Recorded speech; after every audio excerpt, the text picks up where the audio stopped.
예수님께서 한 마을에 들어가셨는데 그 마을에 들어가시자 그 마을에 살고 있던 한 여인 마르다가 예수님을 자기의 집으로 영접을 합니다. 그래서 예수님께서 그 마르다의 집에 들어가 앉아 계시는데, 문제는 이 마르다는 예수님을 영접하고 대접하느라 귀한 분을 자기 집에 모셨으니 청소하고 음식 준비하고 얼마나 바빴겠어요. 그래서 이 마르다는 예수님을 영접하고 대접하느라 청소하고 음식하느냐고 분주한데, 마르다가 이렇게 힐끗 보니까 그의 동생 마리아는 그저 예수님의 발치에 앉아서 그냥 예수님의 말씀만 듣고 있거든요. 그러니까 이 마르다가 마음에, 아니 쟤는 이 바쁜 와중에 왜 앉아만 있어? 이게 일반적인 생각 아닙니까? 그래서 마르다가 예수님에게 가서 뭐라고 얘기하냐면, 예수님, 마리아에게 명하사 나를 좀 도와주도록 하십시오. 보십시오, 저는 이렇게 바쁜데 쟤는 그냥 앉아서 놀고만 있습니다. 이렇게 얘기를 했겠죠? 근데 여러분, 마르다가 예수님께 그렇게 청했을 때 마르다의 반응은 예수님께서 분명히 내 편을 들어주실 것이다 라는 생각을 가지고 예수님께 그렇게 청했음에도 불구하고 예수님께서는 마르다의 편을 들어주시지 아니하고 오히려 마리아를 칭찬하셨다는 것이 오늘 본문의 내용이라는 거예요. 여러분, 제가 이 본문을 묵상할 때 사실 말씀드리면 담임 목사가 되기 전까지, 영의 세계의 방법과 흐름을 알기 전까지 이 본문을 불완전하게 이해하고 여러분 인간적으로 오해하고 있었던 본문, 세상의 많은 사람들이 이 마리아와 마르다 사건에 대해서는 많이 알고 있는데 하나님의 눈과 하나님의 마음으로, 하나님의 관점으로 이 본문을 이해하며 이 본문을 통하여 하나님이 말씀하고자 하시는 것을 듣는 사람들이 아니라 다 그냥 자기 생각으로 자기 수준에서 이 본문을 읽고 해석하고 적용하며 살아가는 사람들이 많더라는 것이죠.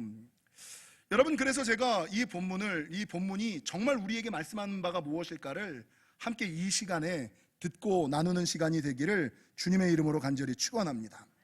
여러분, 오늘 본문을 통하여 성경이 우리에게 말씀하시는 세 가지가 있는데 그 중에 첫 번째가 뭐냐? 우리 옆 사람이랑 이렇게 인사하겠습니다. 신앙의 우선순위를 바르게 합시다. 신앙의 우선순위를 바르게 합시다. 여러분, 마르다 증후군이라고 들어보셨어요? 마르다 증후군. 이 마르다 증후군에 걸린, 신앙생활을 하다 보면, 어느 정도 교회 생활을 하다 보면 나도 모르게끔 마르다 증후군에 걸리는 사람들이 있어요. 이 마르다 증후군은 크게 두 가지 의미가 있어요. 첫 번째는 어떤 의미가 있냐면, 이 본문을 통하여 우리가 너무나 잘 아시는 것처럼 부수적인 것에 힘쓰다가 본질을 잃어버렸을 때, 부수적인 거를 힘쓰다가 정작 붙잡아야지 되는 본질을 잃어버렸을 때, 아, 마르다 증후군에 걸린 거야, 마르다 증후군에 빠진 거야, 이렇게 얘기를 하고요. 여러분, 두 번째 마르다 증후군은 또 다른 어떤 의미가 있냐면, 처음에는 좋은 의도와 목적으로 시작을 했어요. 좋은 의도와 목적을 가지고 일을 시작했는데 결과가 안 좋은 거야. 그래서 나쁜 결과로 끝났을 때, 아, 그거 마르다 증후군 때문이야 라고 말하는 경우가 많이 있다는 것이죠. 여러분, 첫 번째 마르다 증후군이 의미하는 바가 뭐예요? 부수적인 거를 힘쓰다가 본질을 잃어버렸다. 오늘 본문의 마르다를 보십시오. 마르다는 예수님을 자기의 가정에 영접한 사람이에요. 근데 영접을 했는데, 문제는 예수님을 영접하고 대접하려고 하는 귀한 마음은 좋은데 예수님을 영접하고 대접하려는 마음 때문에 뭐를 놓쳐버렸어요? 예수님의 말씀 듣는 걸 잃어버린 거예요. 예수님과 교제하는 것을 놓쳐버린 거예요. 예수님과 관계하며 예수님의 사랑을 느끼는 그거를 잃어버린 거예요. 이런 것들이 교회 안에서 얼마나 많이 있습니까? 교회 안에 있는 마르다 증후군, 신앙의 우선순위를 잃어버리는 게 뭐예요? 어떤 사람들은 교회가 선교하기 위하여 존재한다라고 얘기를 해요. 어떤 사람들은 교회가 구제하기 위해 있어야지 된다라고 얘기를 해요. 어떤 사람들은 교회가 교육하기 위하여, 봉사하기 위하여 있어야지 된다라고 이야기를 합니다. 그러나 교회의 최우선 우선순위가 뭐예요? 여러분, 예배라는 거죠. 그 교회 안에 그 어떤 것도 예배보다 선교가 우선할 수 없고, 예배보다 구제가 우선할 수 없고, 예배보다 교육이 우선할 수 없고, 예배보다 봉사가 우선할 수 없고. 여러분, 신앙생활 하다가 예배 끝나고 나서 부서회의 해야 되는데 내가 회장이야. 그러니까 예배 대충 드리고 몰래 나가서 축도하기 전에 올라가서 회의 준비하고, 요즘에는 식사 준비 안 합니다만 식사당번 있을 때 여신도들이 가장 많이 하던 거, 예배 안 드리고 올라가서 식사 준비하거나 예배하다가 축도 전에 올라가가지고 그냥 식사 준비하면서 이런 거 있잖아요. 이게 부수적인 거를 힘쓰다가 본질을 잃어버리는 가장 나쁜 예 가운데 하나라는 거죠. 여러분, 제가 이 본문의 말씀을 담임 목사가 되고 신방을 하면서 가장 절실히 느꼈는데, 여러분, 목회자가 신방한다는 것의 의미는 뭐예요?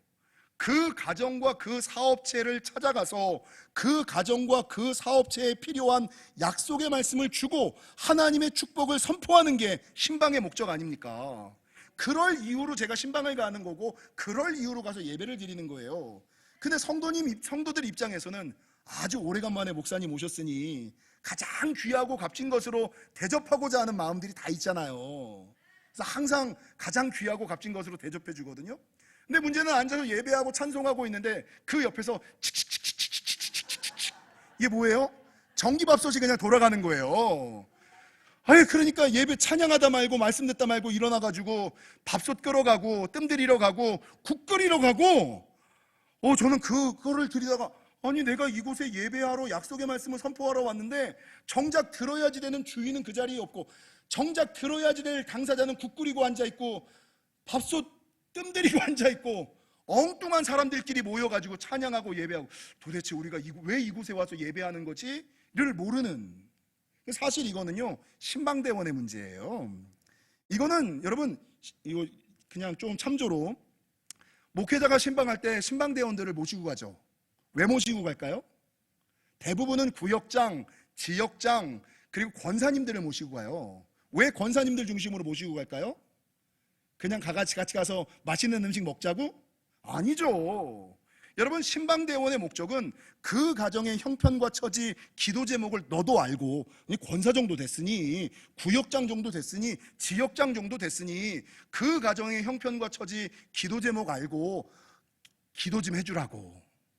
그리고 신방할 때 가장 좋은 예배 환경을 옆에서 좀 만들라고 신방대원을 청하는 거예요. 그러면 옆에서 밥솥이 칙칙칙 돌아가면, 여러분, 옆에서 같이 하는 신방대원이 어떻게 해야 돼요? 집사님 밥 다 됐어, 이게 아니라 자기가 가서 꺼야지. 집사님은 찬양해, 집사님은 말씀 들어, 그리고 자기가 가서 해야지. 근데 집사님들, 신방대원들이 옆에 가가지고 그냥 집사님 빨리 가서 끄라 그러고, 그냥 목사가 얘기하는데 끼어들어가지고 잡담하고 앉아있고 그냥 같이 밥 먹으면서 맛있게 먹으면서 축복해야지 되는데, 이건 맛있니 이건 맛없니 이러고 있으니 여러분, 목회자가 신방대원을 모시고 갈 때, 권사님들을 모시고 가는 데는 다 이유와 목적이 있어요. 요거는 사실 신방받는 분의 문제가 아니라 신방대원의 문제이기는 하지만, 왜 이 얘기를 하고 있어? 설교를 해야 되는데. 어찌됐건 목사는요 신방할 때 좋은 거 맛있는 거 얻어먹는 것도 감사하지만 더 중요한 건 뭐예요? 들어야 될 말씀을 전하는 거, 하나님의 축복을 선포하는 거, 이게 더 중요해요. 먹는 거 별로 안 먹으면 어때? 예배드리고 기도하고 찬양하고 하나님 만나게 하는 게 더 중요하지. 여러분, 이거는 오늘 본문의 예수님도 마찬가지셨어요. 오늘 본문 42절에 마르다가, 예수님, 왜 나는 이렇게 바쁜데 쟤는 앉아서 그냥 말씀만 듣고 있어요? 그렇게 했더니 예수님이 뭐라고 그러시냐면, 말씀하시기를 42절, 몇 가지만 하든지 혹은 한 가지만이라도 좋고. 야, 안 먹어도 돼. 예배하는 게 더 중요해. 안 먹어도 돼. 말씀 듣는 게 더 중요해. 약속 붙잡는 게 더 중요해. 그 축복의 말씀을 선포하는 게 더 중요해. 그래서 여러분, 신앙생활의 우선순위가 나는 어디에 있을까? 예배의 우선순위를 주시는 저와 여러분이 되시기를. 여러분, 두 번째 마르다 증후군은 어떤 것을 이야기하냐면, 좋은 의도로 시작했다가 나쁜 결과로 끝날 때, 이 교회 안에서 마르다 증후군이거든요. 오늘 본문의 마르다도 보세요. 처음에 마르다는 정말 선한 의도와 좋은 목적이었죠. 예수님을 내 가정에 모셔야지, 그리고 우리 가정에 오신 예수님을 최고의 것으로 대접해야지, 최상의 것으로 대접해야지, 아주 좋은 의도와 아주 선한 목적이었어요. 그런데 문제는 그걸 준비하다가 보니까 나는 바쁜데 옆에 누가 보여요? 아이, 동생 마리아가 보이거든. 그러면 아유, 너는 그래 말씀 들어라, 그게 더 중요하지, 이래야 되는데, 모든 인간이 가지고 있는 연약함 가운데 뭐냐면, 사람들은 이분법적으로 사고를 해요. 옳은 거 나쁜 거, 나 아니면 적, 이 이분법적인 사고. 그리고 아무리 가족이고 아무리 친한 사람이라도 경쟁 상대로, 시기하고 경쟁 상대로 여기는 것이 인간의 악함이에요. 그러니까 마리아가 앉아있는 것을 보고 너는 말씀 들어, 내가 고생할게, 이게 아니라 야, 나는 왜 이렇게 수고하는데 너는 앉아만 있어. 근데 이 마음은 모든 사람이 그냥 들 수 있는데 그렇다고 말하지 않거든요. 근데 이 마르다의 약점은 뭐예요? 처음에는 예수님을 영접하고 대접하고자 하는 마음으로 그렇게 수고하다가 옆 사람이 보이는 거야. 나는 수고하는데 쟤는 왜 수고하지 않지? 그래가지고 더 나아가서 뭐라 그러면 예수님한테 가서 그거를 일르네. 예수님 보시죠, 얘 놀고 있어요. 예수님 난 되게 바쁘잖아요. 이게 무슨 말이에요? 여러분, 나와 남을 구분하는 거예요. 나와 남을 구분하고 비교하고 경쟁 구도로 놓는 거예요. 그러면서 뭡니까? 나는 바쁘잖아요. 나는 열심히 하잖아요. 자기의 의와 열심을 드러내는 거예요. 그럼 예수님한테 예수님 누구 편이에요? 편가르기 하는 거죠. 예수님 누가 옳아요? 누가 맞아요? 예수님은 그냥 앉아있다가 혹시 내가 마르다 편을 들어야지 돼? 마리아 편을 들어야지 돼? 갑자기 이 편가르기의 상황에 예수님이 딱 놓인 거예요. 근데 여기서 이 마르다의 약점은 더 나아가서 뭐라 그러냐면, 오늘 본문 40절 하반절에 보니까 주여 내 동생이 나 혼자 일하게 두는 것을 생각하지 아니하시나이까, 예수님에게 닥달하면서 뭐라 그러냐면 그를 명하사 나를 도와주라 하소서. 이게 뭡니까? 예수님에게 명령하라 그러고 압박하는 거예요. 예수님 말지 마세요, 말 좀. 여러분, 제자가 주인에게, 종이 주인에게 성경에서 예수님을 압박하고 예수님에게 명령하라고 한 사람은 마르다밖에 없는 것 같아. 이게 얼마나 큰 불손이고 얼마나 큰 불충이에요.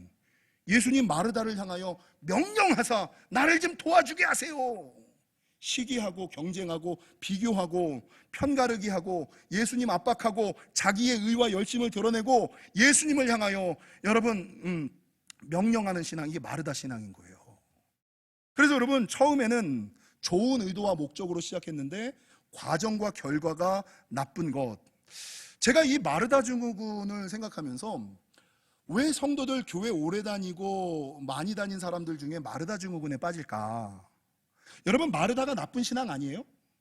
마르다가 틀린 신앙 아니에요. 근데 그럼에도 불구하고 왜 마르다 증후군에 빠질까? 그 이유는 조금 부족한 신앙과 여러분 조금 부족한 지식 때문이다. 그러니까 아예 모르는 거 아니야. 알 만큼은 아는 것 같아. 아예 없는 거는 아니야. 조금 있는 것 같아. 근데 문제는 이게 완전하지 않은 믿음, 완전하지 못한 지식. 그러니까 자기는 좋은 의도와 목적을 했는데 나는 주님을 위한다고 하지만 하나님께서는 받지 않는 예배. 너 뭐 한 거냐 도대체? 너는 열심히 했는데 나는 받은 게 없어. 그래서 여러분, 문제는 자기의 생각과 하나님의 생각을 분별하지 못하고 선한 의도와 목적에는 선한 방법과 결과까지 따라와야만 선한 것임을, 좋은 것임을 지금 기억하시는 저와 여러분이 되시기를 축원합니다. 여러분, 마르다 신앙이 조금 부족한 신앙과 지식 때문이라 그랬잖아요. 이게 또 어디로 연결되냐면, 성경에 보면 마리아와 마르다 사건이 세 본문에 기록되어 있어요. 오늘 누가복음 10장에 나오고 요한복음 11장에 나오고 요한복음 12장에 나와요. 요한복음 11장은 죽은 나사로를 살리는 사건이고, 요한복음 12장에는 그 동생 마리아가 예수님께 순전한 나들을 부어서 머리털로 씻는 장면이 나와요. 그런데 요한복음 11장에서 죽은 나사로가 죽었어요. 요한복음 11장을 한번 찾아보실까요? 이 마르다의 조금 부족하고 떨어지는 지식과 믿음이 어디서 나올까? 요한복음 11장 신약성경 165면에 보면 여러분 11장 23절에 예수님께서 이르시되 내 오라비가 다시 살아나리라 라고 약속하시고 선포하세요. 그러면 여러분, 일반적인 사람은 그 하나님의, 그 예수님의 약속과 말씀에 어떻게 반응해야 돼요? 아멘 아멘, 지금 응답하여 주시옵소서, 지금 역사하여 주옵소서, 이렇게 반응해야 되잖아요. 근데 마르다는 조금 부족했어. 24절을 보세요. 마르다가 이르되 마지막 날 부활 때에 다시 살아날 줄을 내가 아나이다. 예수님은 지금 기적을, 은혜를 선포하겠다 그러는데 마르다는 자기도 조금 아는 거야. 그래, 부활 때는 다시 살아나겠지. 그러니까 예수님의 말씀을 온전히 순전하게 순종하고 아멘으로 받는 것이 아니라 오늘 24절에 보니까 마르다가 이르되 마지막 날 부활 때에는 다시 살아날 줄. 아유 이거 알려면 제대로 알고 모르려면 그냥 순진하게 들어야지. 뭐 얼마나 안다고 그 앞에서 그냥 엉뚱한 그 주님의 말씀에 토달고 그냥 주님의 말씀에 동문서답하고 말이야. 여러분 요게 한 번이 아니에요. 조금 내려가서 39절을 보십시오. 예수께서 이르시되 돌을 옮겨 놓으라. 그러면 뭐예요? 드디어 주님이 역사하신다는 얘기 아니에요? 그러면 이 마리아 입장에서는 아멘 아멘 아멘 아멘 주님 아멘 아멘 아멘 지금 이래야 되는데, 이 마르다가 어떻게 반응하느냐? 39절 중반절을 보십시오. 그 죽은 자의 누이 마르다가 이르되 주여 죽은 지가 나흘이 되었음에 벌써 냄새가 나나이다. 아이고 참 믿음하고 신앙하고 수준하고 주님의 약속을 자기도 좀 아니까, 자기도 좀 들었으니까, 자기도 좀 배웠으니까 그 주님이 말씀할 때 그냥 온전히 순종하고 아멘 하면 되는데, 거기에 자기도 안다고 항상 토달고, 이게 여러분 조금 부족한 신앙과 조금 떨어지는 지식, 자기의 알량한 지식이 주님의 역사를 가로막는 이 안타까움을 가지고 있다는 거죠. 여러분 성경에 이런 예가 또 나타나요. 마태복음 16장에 가면 예수님께서 제자들에게 자신이 고난받을 것과 십자가에 달려 돌아가실 것과 죽은 지 사흘 만에 부활할 것을 얘기를 해요. 근데 그 얘기를 듣던 베드로가 자기 딴에는 자기의 믿음과 충성을 보여주기 위해서 예수님에게 어떻게 말씀하시냐면 마태복음 16장 22절, 예수를 붙들고 항변하여 이르되 주여 그리마옵소서, 이 일이 결코 죽게 미치지 아니하리이다. 대단한 믿음이죠. 굉장한 믿음이죠. 베드로는 이 얘기를 하고 뿌듯했을 거예요. 내가 이만한 믿음이야, 내가 이만한 신앙이야, 주님께서 좋아하실걸, 주님이 칭찬하실걸. 그런데 여러분 예수님께서 이 베드로의 고백을 향하여 뭐라 그러셨습니까? 마태복음 16장 23절, 예수께서 돌이키시며 베드로에게 이르시되 사탄아 내 뒤로 물러가라. 사탄아 내 뒤로 물러가라. 너는 나를 넘어지게 하는 자로다. 너는 나를 넘어지게 하는 자로다. 내가 하나님의 일을 생각하지 아니하고 도리어 사람의 일을 생각하는도다. 여러분 교회 생활하다 보면 성도님들이 이제 문제가 터지면 이런 얘기, 목사님 저는 그런 뜻으로 한 거 아니에요. 저는 좋은 의도로 한 거예요. 저는 하나님을 위하여 한 거예요. 알지. 예, 그런 의도로 한 거 아니라는 거 알고, 좋은 의도로 했다는 거 알고, 예, 하나님을 위해서 했다는 거 알지요. 근데 그게 정말 좋은 의도고 하나님을 온전히 위할 목적이었다면 조금 더 열심히 하셔서 어그러지는 일 없게, 부딪히는 일 없게, 온전히 주님께서 받으시기에 합당하게 소재처럼 완전히 빻아서 올려드리는 게 참다운 믿음이고 위대한 신앙이 아니겠습니까? 여러분 저는 이 마리아와 마르다 사건을 묵상할 때 구약의 창세기 4장의 가인과 아벨의 제사가 떠올라요. 이 연결이 되셔야 돼요. 가인도 나쁜 사람 아니었어요. 이 일 후부터 나쁜 놈이 된 거지. 예배 드릴 때까지는 자기가 가지고 있는 땅의 소산, 그래도 예배는 드렸잖아요. 그래도 예배도 여러분 자기가 가지고 있는 소산을 드렸잖아요. 헌금 많이 한 사람이었어요. 가인도 괜찮은 사람이었어요. 근데 왜 하나님께서 가인의 제사를 받지 않으시고 아벨의 제사를 받으셨을까요? 그 이유가 뭐예요? 성경에 보니까 제가 예전에 설교했습니다만 믿음 없이, 마음 없이, 정성 없이, 구별 없이, 맨 마지막에 지식 없이 하나님을 예배했기 때문에, 그러니까 자기가 하고 싶은 대로 자기가 드릴 수 있는 상황에서 다 자기가 할 수 있는 방법대로 하나님께 예배하니까 주님께서 아벨의 예배는 받으시고 가인의 예배를 받지 않으신 이유가 다 여기에서 있었기 때문이라는 겁니다. 바라는 것은 여러분 좋은 의도와 목적이 반드시 좋은 결과를 가져오는 게 아니에요.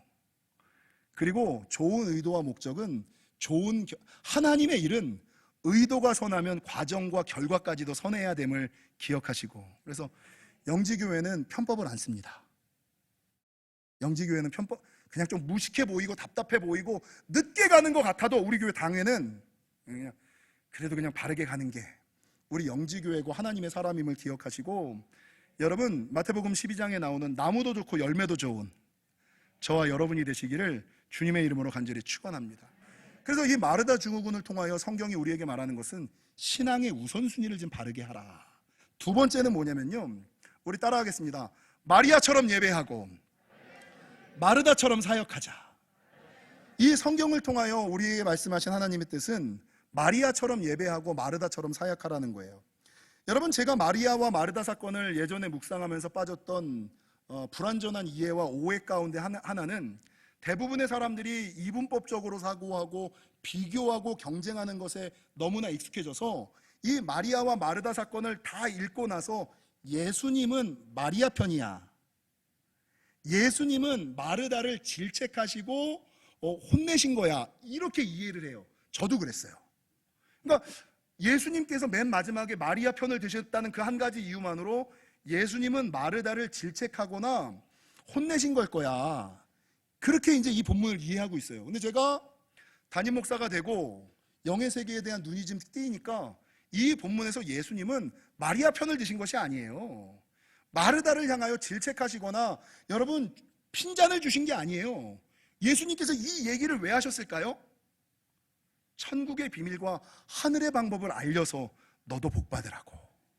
마르다를 정말 사랑하니까 여러분 듣지 않을 사람에게는 아예 얘기도 안 하세요. 근데 마르다에게는 얘기하면 얘가 들을 가능성이 있으니까 얘를 혼내고 핀잔 주고 질책하기 위하여 마르다에게 그 얘기를 하는 것이 아니라 하나님 아버지의 눈과 예수님의 마음으로 사랑하는 마음에 복받게 하기 위하여, 그것만 바뀌면 돼. 그것만 바뀌면 뚫린다. 그것만 바꾸면 열린다. 그 아주 조그맣게 부족한 연약한 그것들을 바꾸고자 질책하고 정책하신 것이 아니라 교훈하고 가르쳐서 복받게 하시기 위하여 예수님이 이 얘기를 하신 거예요. 근데 대부분의 사람들은 마리아와 마르다 얘기를 보면서 마리아 편이니까 내 편 아니네, 목사가 내 편 아니면 남의 편이네, 남의 편이니까 내 편 아니네, 그런 게 어디 있어요. 여러분 고린도전서 12장에 가면 어떤 말씀이 있냐면, 교회 안에는 정적인 사람도 있고 동적인 사람도 있고 머리로 일하는 사람도 있고 몸으로 일하는 사람도 있고 시간으로 섬기는 사람도 있고 물질로 섬기는 사람, 되게 다양한 사람들이 있어요. 근데 고린도전서 12장은 뭐라고 증거하냐면, 은사는 여러 가지나 성령은 같고 직분은 여러 가지나 주는 같다. 야, 좀 다를 뿐이지 같은 거야. 정적인 조용한 사람이 어떻게 나와서 일을 하고, 조용한 사람은 숨어서 일하는 거고, 동적인 사람은 나와서 일하는 거고, 돈 있는 사람은 돈으로 하는 거고, 시간 있는 사람은 시간으로 하는 거고, 다 다른 거지.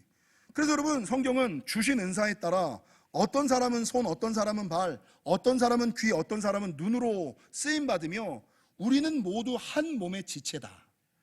그리고 다르다고 해서 성경은 뭐라고 증거하냐면, 고린도전서 12장 21절, 눈이 손더러 내가 너를 쓸 데가 없다 하거나 또한 머리가 발더러 내가 너를 쓸 데가 없다 하지 못하리라. 이러면 안 돼. 비교하지 마, 경쟁하지 마. 이 구도, 이분법적인 구도로 갖다 놓지 마. 교회 생활을 하다 보면 어떤 사람은 일을 되게 열심히 해요. 교회 일 때마다 꼬박꼬박 나와. 근데 어떤 사람들은 잘 안 나와.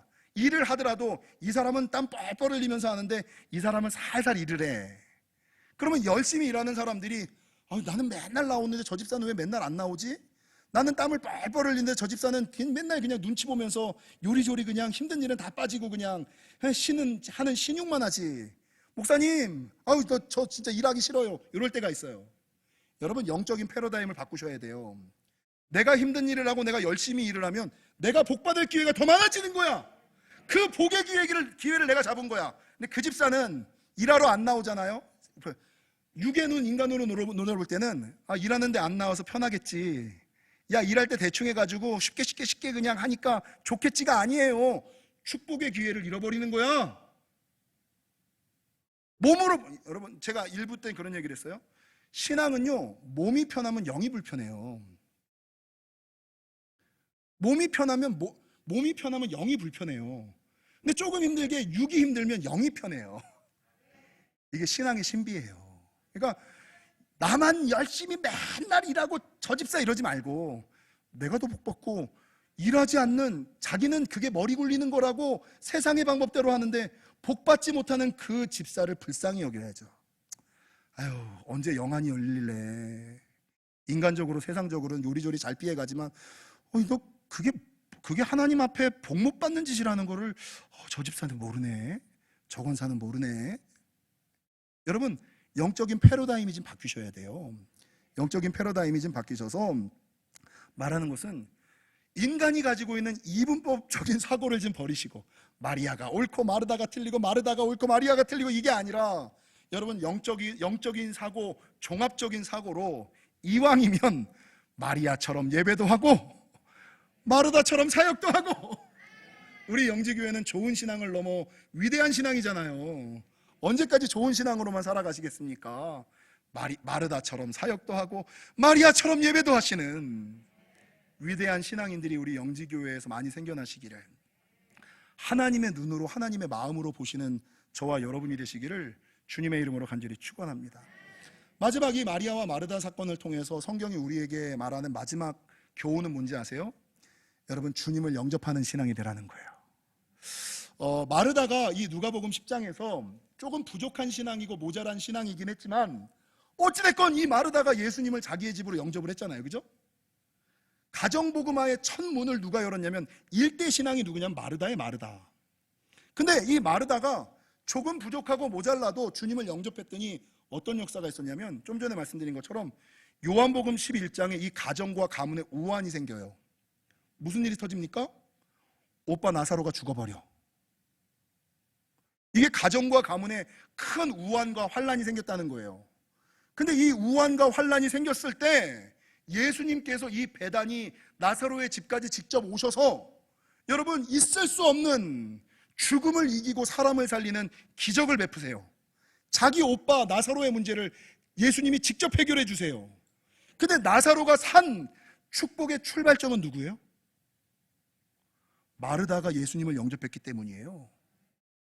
여러분, 요한복음 12장에 마리아가 자기가 일평생 모아놓았던 순전한 나드 한 근을, 향유를 여러분 예수님의 발에 붓고 자기의 머리칼로 씻는, 그러니까 예수님께서 그 모습을 보면서 세상의 많은 사람들 가운데 나를 이렇게 지극히 섬기는, 인간의 섬김 가운데 가장 큰 섬김, 가장 지극한 섬김, 그러니까 예수님께서 이 마리아의 섬김을 성경에 기록하잖아요.